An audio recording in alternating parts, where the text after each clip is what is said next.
दोस्तों startup India के अच्छे दिन अब गए। एक और नई कंपनी पकड़ी गई है, एक और बड़ा स्कैम पकड़ा गया है जो है ब्लू स्मार्ट, जिसने इंडियन को यह विश्वास दिलाया था कि ईवी रेवोल्यूशन का एक हीरो बन के दिखाएगा इंडिया के लिए। लेकिन आज के वक्त में एक ऐसे शेमफुल स्कैम के अंदर फंस गया है जिसका विलन इसी कंपनी का सीईओ अनमोल सिंह जग्गी है और इस कंपनी का को फाउंडर और अनमोल सिंह जग्गी का ब्रदर पुनीत सिंह जग्गी है। अगर आप दिल्ली के अंदर रहते हो या मुंबई के अंदर रहते हो तो आपने ब्लू स्मार्ट की टैक्सीज तो जरूर देखी होगी, जो कि ओला उबर के लिए एक मुकाबला लेके आई थी। ये 2019 में अपनी शुरुआत करके आए थे, ये दिखा के कि हम पॉल्यूशन फ्री इंडिया बनाना चाहते हैं, हमारा विजन ये है, जिसकी वजह से इनकी टैक्सीज को काफी ज्यादा फेवर मिल रहा था क्योंकि इनकी सभी टैक्सीज ईवी थी। इनकी कार वेल मेंटेन्ड थी और सारी नई कारें थी क्योंकि ईवी का जमाना धीरे धीरे ही शुरू हुआ तो 2019 से अगर देखें तो। और उसके बाद में ड्राइवर भी काफ़ी ज़्यादा हेल्पफुल थे। चार्जेस इनके थोड़े से ज़्यादा होते थे ओला उबर से, लेकिन फिर भी चलता था। लोग थोड़ा सा एक्सपीरियंस करना चाहते थे कि ईवी में बैठ के कैसा लगता है। पोल्यूशन बिल्कुल नहीं होता था, जीरो पोल्यूशन होता था क्योंकि ईवी थी। लेकिन इस कंपनी के फाउंडर जग्गी ब्रदर्स ने इस कंपनी को अपनी ग्रीड, फ्रॉड और करप्शन के उस धुएं के अंदर इस तरीके से डुबा दिया कि ये कंपनी इसी वीक पूरी तरीके से दम तोड़ चुकी है। इसने सभी ऑपरेशन अपने बंद कर दिए हैं इसी वीक में। 2019 के वक्त में जब ये कंपनी आई थी तो एक विजन लेके आई थी कि इलेक्ट्रिक व्हीकल का इकोसिस्टम खड़ा करना है इंडिया के अंदर, जिसके अंदर टाटा मोटर्स ने, बीपी वेंचर्स जैसे बड़े प्लेयरों ने इनका साथ दिया था क्योंकि इन पे भरोसा किया था और इनके ऊपर करोड़ों रुपए इन्वेस्ट किए थे, वो भी भर भर के कि भैया और पैसा चाहिए और लो, और पैसा चाहिए और लो। इस तरीके की इन्वेस्टमेंट मिल रही थी इसको क्योंकि एक विश्वास था। मतलब कि फंड रेजिंग में इनको कहीं से भी कभी भी कमी नहीं महसूस हुई है। 2024 तक तो इन्होंने अपनी ब्लू स्मार्ट कंपनी के अंदर 5000 ईवी व्हीकल्स जोड़ दिए थे, जिन्होंने 18 लाख राइड्स कंप्लीट कर ली थी। इन्वेस्टर को लग रहा था कि हमने बिल्कुल सही जगह पैसा लगाया है, ये कंपनी इंडिया का अगला उबर बनने जा रही है। लेकिन सेबी की इंक्वायरी ने इनको पूरी तरीके से ही ध्वस्त करके रख दिया, जिसमें पता लगा कि जग्गी ब्रदर्स तो फ्रॉड के मास्टर निकले। ये अपनी ही कंपनी के साथ में फ्रॉड कर रहे थे। दरअसल इन दोनों ही भाइयों की एक और कंपनी थी जिसको जेंसोल इंजीनियरिंग कहते हैं और वो ब्लू स्मार्ट कंपनी की पेरेंटल कंपनी थी। और जो जेंसोल इंजीनियरिंग थी वो दिखाती थी ब्लू स्मार्ट का स्टार्टअप गवर्नमेंट को कि ये हमारा एक स्टार्टअप है, हमें लोन चाहिए, तो गवर्नमेंट इनको लोन देती थी स्टार्टअप इंडिया के नाम पर। और यहाँ पर जो ईवी कार परचेज होती थी वो जेंसोल इंजीनियरिंग के नाम पर होती थी और उसके बाद में ये लीज पर दे देते थे उसको अपनी दूसरी कंपनी ब्लू स्मार्ट को कि भैया तुम्हारी जो कमाई होगी उससे तुम्हें लीज चुकाना होगा। सो हो क्या रहा था कि जेंसोल इंजीनियरिंग ने दे दी कार की तुम्हें लीज पर दे देते, तो ब्लू स्मार्ट उससे कमाई करता था, उसके बाद में लीज को चुकाता था। तो इस तरीके से ब्लू स्मार्ट का स्टार्टअप दिखा दिखाकर गवर्नमेंट से ये बार बार लगातार लोन पे लोन ले रहे थे और फंड रेजिंग करवा रहे थे। तो करीबन 970 करोड़ रुपए का लोन इनको अब तक मिल चुका था, बट बिजनेस पे इन्होंने सिर्फ 568 करोड़ रुपए ही लगाए थे। तो कहां गए बचे हुए 410 करोड़ रुपए?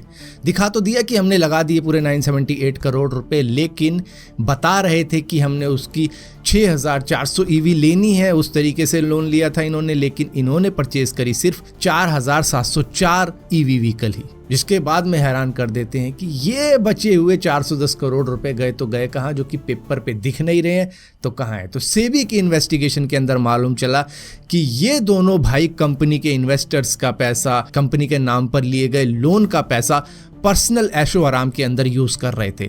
इन्होंने गुड़गांव में, गोवा में हाई एंड बंगलो खरीदे थे जो कि करोड़ों रुपए के थे।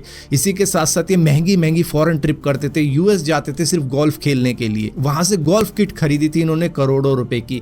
गोल्फ क्लब की महंगी महंगी मेंबरशिप इन्होंने ले रखी थी जगह जगह पर। लग्जूरियस कार थी इनके पास में करोड़ों रुपए की, और इसी के साथ साथ लग्जूरियस वॉचेस भी ये खरीदते थे करोड़ों रुपए की।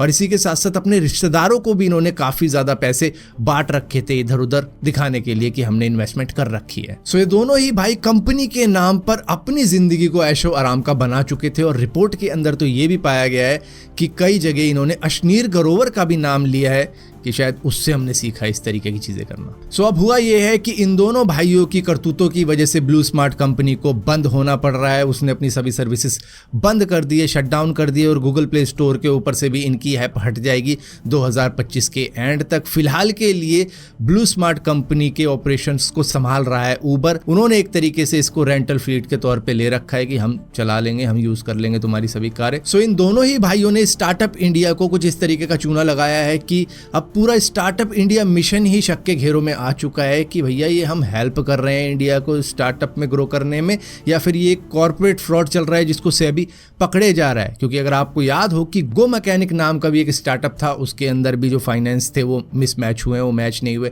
ट्रेल नाम की एक कंपनी थी, उसका स्टार्टअप भी गड़बड़ा गया। भारत पे के को फाउंडर अशनीर ग्रोवर पे भी कई सारे आरोप लगे। बाद में भारत पे के साथ में सुलह वुलह हुई होगी, किस तरीके से सुलझाया वो मालूम नहीं है। लेकिन बायजूस का भी आपको पता होगा कि बायजूस ने भी अपने इन्वेस्टर्स के साथ में कई जगह से लोन लेकर इन्होंने भी फ्रॉड कर दिया। सो इन सब चीजों से एक बात साफ हो चुकी है कि इंडिया का जो स्टार्टअप इकोसिस्टम है वो थोड़ा सा शेडी होता जा रहा है, जिसके अंदर गड़बड़ियां हैं, जिसमें पता चल रहा है कि इन्वेस्टर्स का पैसा, लोन का पैसा किस तरीके से फाउंडर्स अपने ऊपर भी यूज कर रहे हैं। और इसके ऊपर Indian commerce minister Piyush Goyal ने भी बात करी है कि इंडिया का स्टार्टअप कर क्या रहा है। वो सस्ते लेबर बना रहा है। What are India's startups doing today? We are focused on food delivery apps, turning unemployed youth into cheap labor so the rich can get their meals without moving out of their house. And against that, what does a Chinese startup do? Work on developing electric mobility, battery technologies.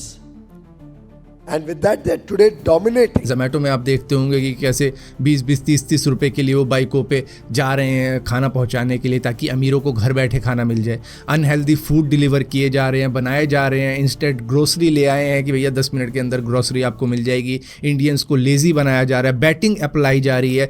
तो इस तरीके का startup चल रहा है India के अंदर। वहीं चाइना पे देखोगे तो वो ईवी बना रहे हैं, वो बैटरीज बना रहे हैं, वो सेमीकंडक्टर बना रहे हैं, वो एआई बना रहे हैं, वो रोबोट बना रहे हैं, वो ऑटोमेशन बना रहे हैं।